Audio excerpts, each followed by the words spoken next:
Hello everyone. Hope you all are doing well. Welcome back to our channel. In today's video we will talk about the vegetables which can be grown during the month of February in your home garden in India and places with the same temperature. In month of February we start preparing for the summer vegetables.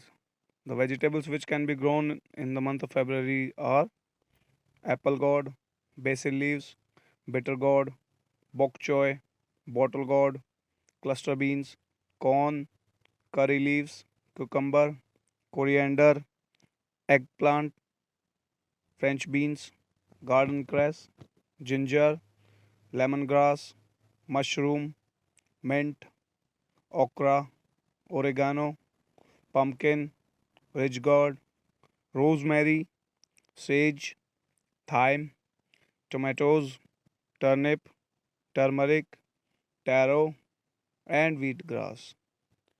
Thank you. We will see you in the next video with more such information.